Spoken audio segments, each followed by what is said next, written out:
Dedication, hard work. Dedication, hard work. I'm a one-man army. One-man army. The world can go against me. I'm still come on top. I got God on my side. Damn, Rod, come on! What's the matter with you? There is no tomorrow. There is no tomorrow. There is no tomorrow. Fire's coming. Are you ready for the fire? Look, we're firemen. We are firemen. The heat doesn't bother us. We live in the heat. We train in the heat. It tells us that we're ready. We're at home. We're where we're supposed to be. Flames don't intimidate us. What do? We control the flame. We control them. We move the flame. I wanted to run out of that tunnel for my dad. To prove to everyone that I worked. What? That I was somebody. Oh, you are so full of crap. You're 5 feet nothing, 100 and nothing, and you got hardly a speck of athletic ability. And you hung in with the best college football team in the land for 2 years. And you're also gonna walk out of here with a degree from the University of Notre Dame. In this lifetime, you don't have to prove nothing to nobody except yourself. I told you, all of my critics, I told you all that I was the greatest of all time when I beat Sunday Lister. I told you today, I'm still the greatest of all time. Never again defeat me. Never again say that I'm going to be defeated. Never again make me the underdog until I'm about 50 years old. Then you might get me. You're going to lose sleep. You'll doubt whether it'll work. You'll stress to make ends meet. You won't finish your to-do list. You'll wonder whether you made the right call and have no way to know for years. This is what hard feels like, and that's okay. Everything worth doing is hard, and the more worth doing it is, the harder it is. The greater the payoff, the greater the hardship. If it's hard, good. It means no one else will do it. More for you. We all should think that we're great. There's no reason for you to not think that you're great.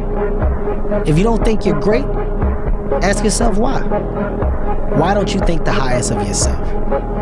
When you do, people have no choice but to follow suit. You have no choice but to follow suit. Experts have more ways to win than beginners do. And so if an expert goes into any setting that they're expert in, they have so many faster feedback loops that reward them in the moment before the ultimate outcomes.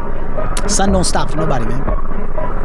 Sun don't stop. Sun gonna be up in the morning regardless. That sun is gonna be up in the morning regardless of how I feel and how depressed I am. The sun is gonna shine in the morning, and at nighttime the moon gonna be there. And you gonna look up, these days gonna keep going by. Success is the only revenge.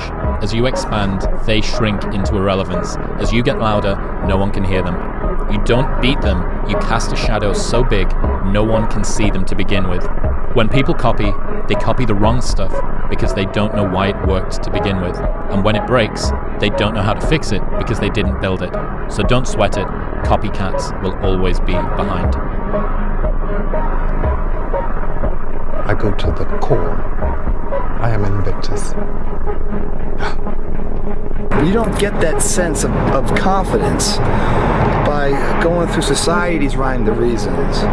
You know, you do your own thing, you know, especially when everyone else isn't doing it and they call you crazy, whatever else. Oh, you're in here, and people driving by being like, what the fuck's that guy doing up so late? Well, what's up so late mean? I don't know.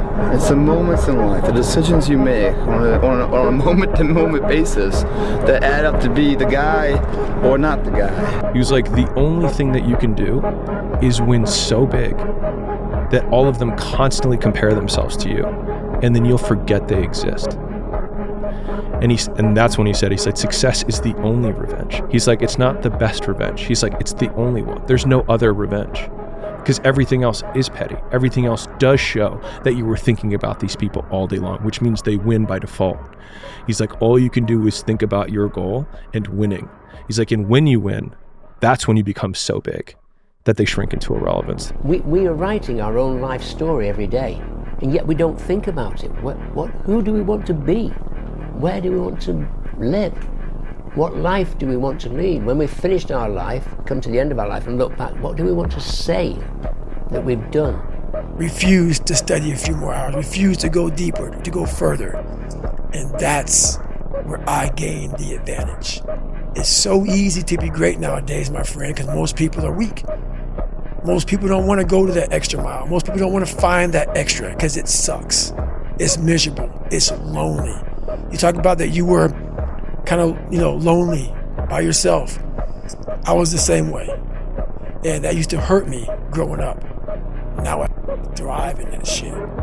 That's the only place to be. And if I had only started with just doing what I was supposed to do, I could have done 4 or 5 other things that I was also supposed to do by this exact same point. And so thinking about it from that perspective, I've tried to eliminate as much time between I think I should do this thing and beginning doing it. And I think you get this positive reinforcement cycle that occurs every time you start. I call it pulling the thread. It's like, I just need to start pulling the thread. And then all of a sudden what feels really unknown becomes very tangible. And you're like, oh, I understand the 6 problems I have to solve to do this big thing. But now I know the problems, and then it feels like you can wrap your arms around it, and then you can start taking it one bite at a time. A lot of people, wonder, how did you become this? How did you become so vulnerable? How are you doing a podcast now when you were this kid? You overcame things. You fought them.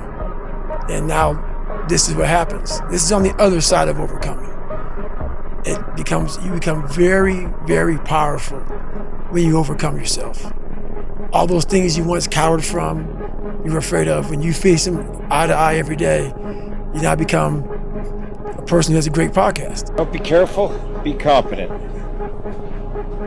Don't be afraid to be afraid, but just work towards being competent at everything you do. And that is a lifelong pursuit in everything. The way that I've done things is just study and work and learn and just be unrelenting about it. When I'm interested in something, I'm just constantly studying and learning and learning and learning, and then applying. And find knowledge. What's true for you is true for you. Don't compromise your own reality for anyone else. Because once I had my first loss, I took winning for granted because it was just a habit. I was always winning, always winning, always winning. So now I have to, when you win, when you do something amazing, like I did in Atlanta, like I did in Melbourne, just chill, smell the roses, and then move forward. And we have all these news people judging people who up in life. Yeah, they made big mistakes. But that person who is judging you on TV, I guarantee you that news person is saying, I'm glad that my shit didn't come out. But I'm gonna judge the hell out of you. I know that about people. So if you want to sit back and judge how jacked up I was and how messed up my life was, Merry Christmas, go for it. Have a good time. But I'm smiling at you right now, knowing you have a secret that you're not willing to share. Dr. Carter said to me, and Dr. Carter had a tear in his eye. I could tell he felt for me. And he said, son, I'm sorry to say you're not gonna box again. And I looked at him. I said, no, Dr. Carter, you're wrong. I am going to box again. You see, you don't understand what kind of man I am. Life took me somewhere unexpected. I'm unprepared. It's about 6 degrees out here, and I'm underdressed. But guess what? No one gives a f***. You got to get the fucker in. Sometimes life can really hijack your fucking mind. When that happens to you, you're all f***ed up. Your goals, your ambitions, everything is out the fucking window. In life, we all go through different things. I can only manipulate the fire. I can't create it. You're a god among insects. Never let anyone tell you different. Look at you. What do you believe in, huh? What do you believe in? I believe whatever doesn't kill you simply makes you stranger. Can Spider-Man come out to play? The cunning warrior attacks neither body nor mind. Tell me how! The balls, Osborn! First, we attack his balls. Sometimes your girlfriend or boyfriend breaks up with you. Guess what? Get the over it. They no longer want you. Maybe you failed a test in school. You worked your ass off. Guess what? You fucking test. Get over it. Move past it. Learn to not let life hijack your brain. At work, you've been working your ass off for that new promotion. You don't it, someone else does. Maybe they kiss better ass than you do. Guess what? Get over it. Life will hijack your mind if you let it. Don't allow all these things to make you a lesser person. You must own your mind. Don't let life own yours. Get after it, stay hard.